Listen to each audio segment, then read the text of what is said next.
Hello folks, it's the Pace Chaser again.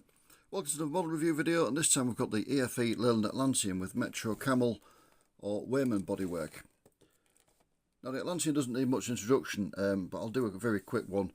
The production version entered service in 1958. It was initially bodied only by Metro-Cammell or by the associated company Wayman, but eventually other bodybuilders did build bodywork on it. The chassis was updated several times. It was produced for the UK market up to 1984 and for other parts of the world for a few years after that. So the EFE model was introduced in December of 1993. It was one of the earlier EFE releases. Between that date and January 2018 there were 45 releases of it with the engine bustle like this one, the cutaway at the back, the bustle sticking out. There were also 16 versions marketed as a Park Royal version with a flush rear, so the rear was done in a flush kind of thing. They also had a slightly different upper deck front dome. I'll do a mini review of one of those if I get one at some point. They also did a Daimler Fleetline version of it as well, again both with the engine bustle and with the flush rear. And again I'll do a separate review of the Fleetline when I get a suitable model to review. More recently the Atlantean's been reintroduced with a different top deck, an open top. There's been 5 open top versions released in 2025. The bottom of the casting is the same as this one, the top is different. So what we'll do is I'll take this one out of its box and then we'll talk about the actual model that we've got. So I've got catalogue number 16527, MCW bodied Atlantean in delivery of Joyce's of New South Wales in Australia. British viewers, don't worry, the bus in question was new to Scout of Preston, the Ribble subsidiary in the UK, so it worked in the UK first. We'll go through the bus history very shortly. So as you probably detected while I was talking there, the unboxing's not going well. The end flaps won't open. Rather than radging them and tearing them, what you need is a ruler, just a normal ruler like this one. Stick it into the gap there, and then you can just turn the ruler, and it normally would open the box. There you go. Does it without tearing the flap, that's all, so you don't mess the box up. And again, normal box, again we'll talk about that. There's a caveat to that for this model, which we will talk about very, very shortly. But in the meantime, let us just take it out of the box, and there it is in all its glory.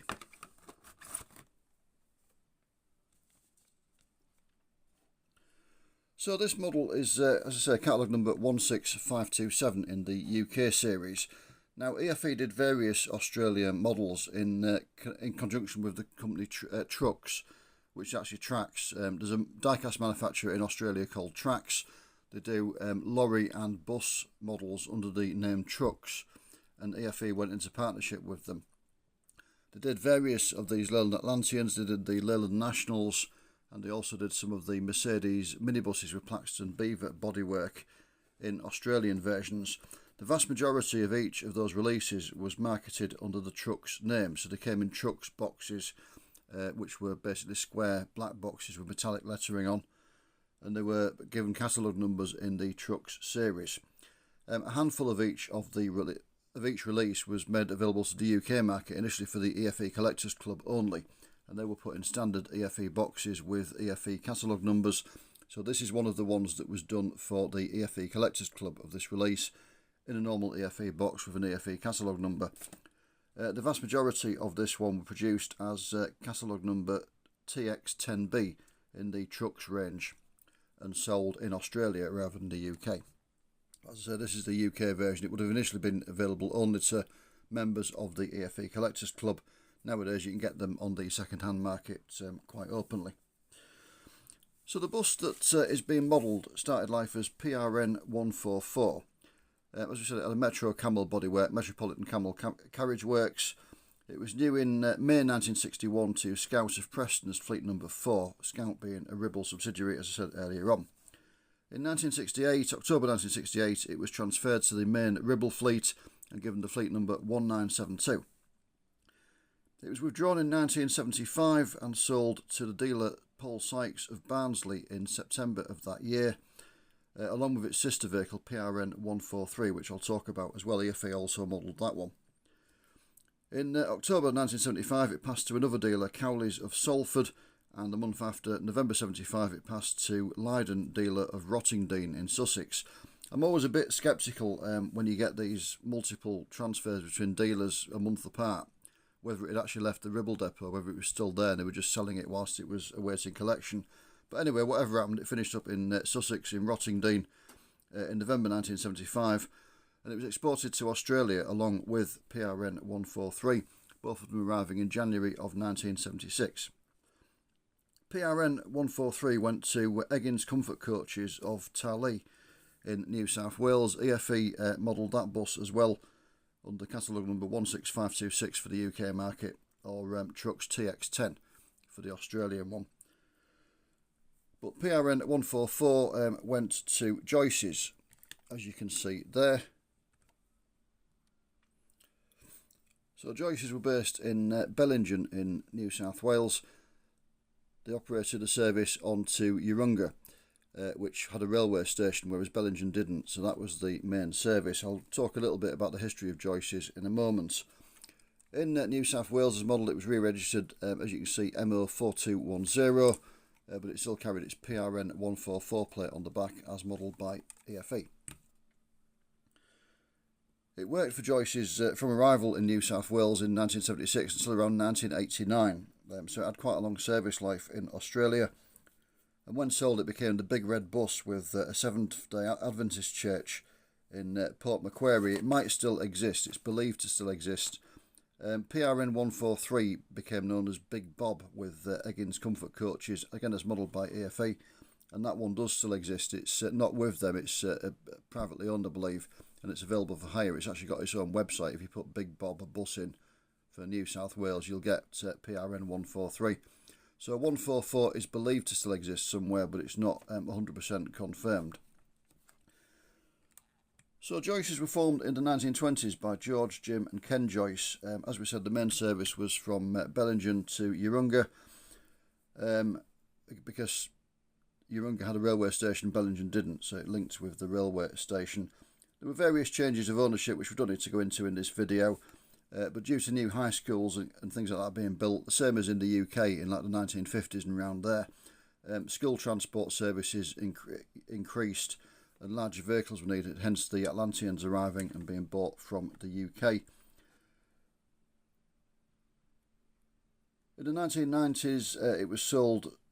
So it was owned by the Joyce brothers still, but they sold it to King Brothers Group in December 2001, along with 7 buses. This wasn't among them, as we said, it was withdrawn in 1989. King Brothers collapsed in October 2003, and the service passed to Busways North Coast, who I believe, with my limited knowledge of the Australian bus scene, still operate the service today. So what we'll do is have a look around it. It's still very much in UK condition as it was in real life. It had a couple of modifications in New South Wales that we will see. But the overall look of it is pretty good. It looks like it should do. It's a little bit generic. It's not 100% accurate for a particular type of vehicle, which means you can use it to do other buses that had other bodywork. Indeed, some of the EFE releases weren't Metro-Cammell or Wayman bodied in real life. They had other bodywork and have just used this to represent it. But it does look pretty much like it should do, like an early Atlantean. So going around in more detail, just trying to get my light interested in actually illuminating the model. There we go. So the front dome is good. It captures the shape of the rail thing really well, and the heavy look of it as well. You've got the ventilator cast into it there in the middle. And I don't know if you can actually see that on the video. Let me just try and get the light on it. There you go, you can see it now. Upper deck front windows look pretty decent with the heavy dividing column in between. The opening bits are moulded in, and as you can see on this release, they're picked out in silver. The early ones wouldn't have been, they were just moulded on. This particular one was released in September 2004, so it is quite a late release, and therefore it's got extra detail on it. On the early EFE Atlanteans, you would just get, as I say, the moulding, but not picked out in a different colour. Destination blind, as always, printed on so they can do different variations. As you can see, this one retained its Ribble blind, the triangular one that Ribble used for quite a period of time. PRN 143 had it panelled over, but the EFE model that has got the outline of it, the rubber that went round it, the outline still there, as the real thing did have. Joyce's fleet. Now you've got a couple of ventilators there just above the windscreen, as there should be. They're cast in. They look pretty good, and the windscreen itself looks decent. It's all one piece. This centre dividing bar comes out with it, so that's done in plastic, and that's why there is a slight colour differential, because that's moulded plastic and that's painted metal. But it doesn't look too bad, and you know, the shape of it's pretty good. The two panes of glass sloping in different directions, with the wipers moulded on and picked out again because it's a later release.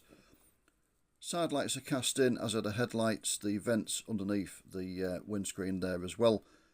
You've got the two little holes for the towing eye and whatever else was under there as well. The fog light, only one fog light when this was new. That was the sort of general way to do it. Most vehicles didn't have to. This one's got a couple of indicators printed on as well, which would have been added when it arrived in New South Wales, just to presumably to meet local regulations, but they are just printed on. Most of the releases, the UK ones, don't have them, and you've got its New South Wales registration there, MO4210. Going round to the near side, it looks pretty good. Again, the shape and the size is good. You've got the deeper windows on the lower deck and the shallower ones on the upper. Again, the opening windows are moulded, and because it's a later release, they're picked out. The drains for the upper deck that let water out, you know, if water got into the upper deck, it let it drain out there. You can see three of those along the sort of mid panel, as it should be. And yeah, it all looks pretty good, it has to be said. The wheels are nice. You can see the detail of the nut ring on the front one there. The back one looks decent. Got this lifeguard rail, which I don't think you can see on the video. Again, let me just hold a light over it so you can hopefully see it. There you go, yeah, we've got it there. All of the EFE ones have got it on. Some of the later buses, later produced ones of this style of bodywork didn't have it. If the one you're modelling hasn't, it's easy to cut off. You just cut the uprights basically there with a knife. Just cut them and it'll come off in one piece. It's not a problem. If you don't want it on yours, you can easily take it off. But yeah, wheels are plastic, separate rubber tyres as you would expect on an EFE, and it all looks pretty decent. Go around to the back. This one has got a model of an opening hopper in the back window, back look of it, which they don't all have, but that looks really good. The hinges look nice, the casting detail, the surround of the emergency exit window and the handle there as well to open it, picked out in silver, looking good. Back dome looks decent. Between next panel looks nice as well. The lettering's good, and you go down to the sort of cutaway as we call it. The emergency engine stop cast in there. You can just see that as well. The window, not all of the releases had a divided back window, as not all the rail buses did. So what EFE did was they printed the dividing bar onto the window, so that is printed on, so that they can take it off if they don't need it for various releases. PRN 144 plate intricately put in underneath the window as it was on the rail bus, and this one has got one of the modifications for life in Australia modelled on. You can see it's got a bit of a ventilation grill printed there. That wouldn't have been there in UK service.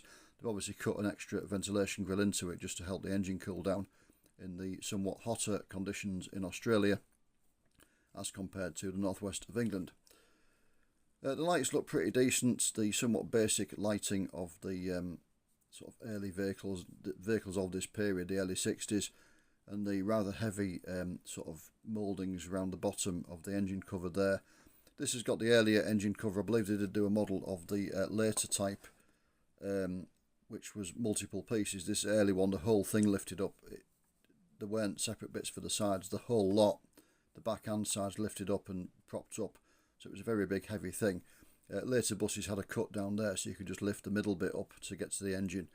And if you needed to move these panels out the way, they swung sideways. But as I say, on these early ones, the whole thing lifted upwards. So it was very, very heavy and large. Some intricate lettering there, which I can't actually read, which nice little detail. You've got the engine ventilation grill cast in. And again, the offside looks pretty good. You've got the rain strip over the emergency door there to try and stop water going in to the gap between the door and the actual bodywork. And again, the drains for the upper deck there. Fuel filler there behind a flap. You've got another filler there. And again, it all looks pretty decent. Driver signalling window looks good. Something I didn't mention, on the near side you've got the actual UK indicator cast in there, and it's not really picked out on this one, so I'm guessing in Australia they took that off in real life and put the ones on the front corner instead. In UK service they had these ones that stuck out from the side. There's the near side equivalent there, look, just above the door control. And the idea was that if you looked at it from the front, you could see them sticking out, so they kind of acted as front and side indicators. They met the regulations back in the early 60s when the bus was new. Obviously in more modern times they wouldn't meet the regulations, and clearly they didn't in New South Wales, hence why they put the extra ones on there. The roof, not much to report, as it shouldn't be, but you've got the panel lines there. It all looks pretty reasonable. And if I flip it over to the chassis, most of the chassis is done in a subdued black colour, which is always a good thing to see, because as I always say, if you put it on a hill, etc., it doesn't shine out from underneath it. The underside of the engine is just flat, there's no detail on it, and it is painted in the body colour, the white. And you can just about see on the lettering that it was the same chassis plate for the Atlantean and the Fleetline. It's got both types moulded into there. But you've got the basic framework, you've got the back axle detail, got the fuel tanks there and an air tank underneath the front. Yeah, basic, but there's some detail there, it looks pretty good. And the interior, you probably know what I'm going to say if you watched one of my reviews before. Plenty of detail moulded into it, but unfortunately it is all in one colour, and it would benefit if you could take the bus apart just from painting it. This is the kind of slightly later era of EFE, where the interiors were done in a sort of thinner plastic to save money, and if I shine the light through the window you can just about see that the actual plastic is semi-opaque. In the darkness of the interior it kind of acts as it should do. If you take it out you can more or less see through it, and that was a later thing. Again, it was done to save a bit of money. I think they used sort of thinner plastic than they had done previously. The older ones of these releases, the Atlanteans, have, you know, a very solid interior, so if you shone the light you wouldn't be able to see through it. But these have got this sort of thinner, and it's quite waxy to the feel when you take it apart as well.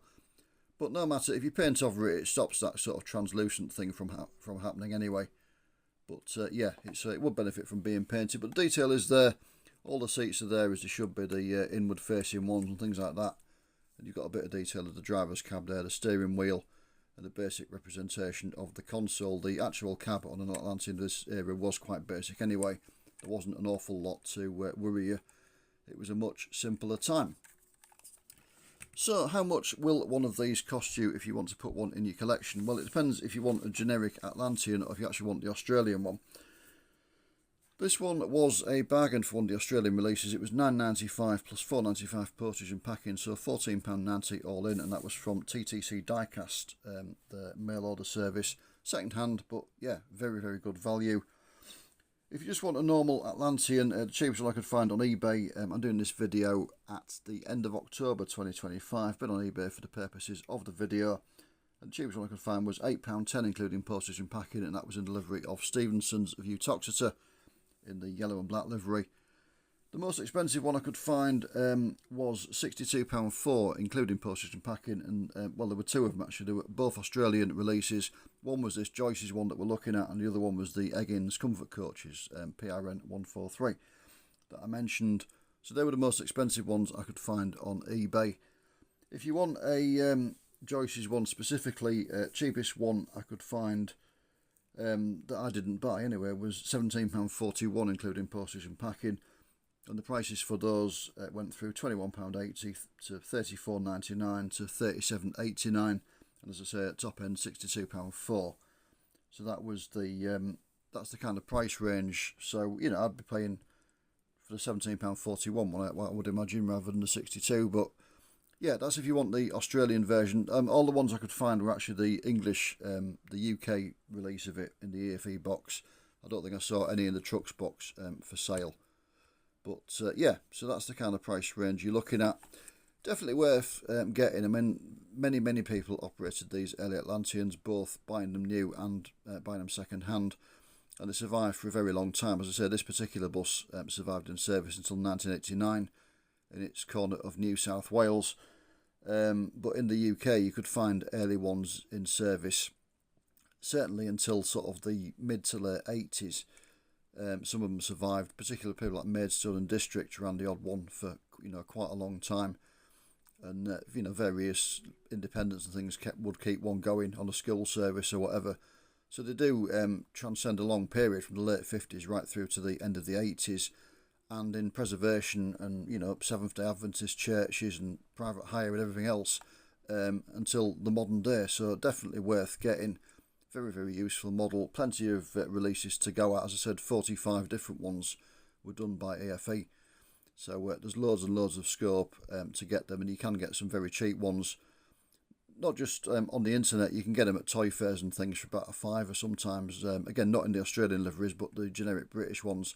If you just want one to paint, they are available quite readily. It's a very, very useful vehicle, operated all over the UK, and as this one proves, all over the world. So as always, thank you for watching. Take care. I'll see you again soon. Bye for now.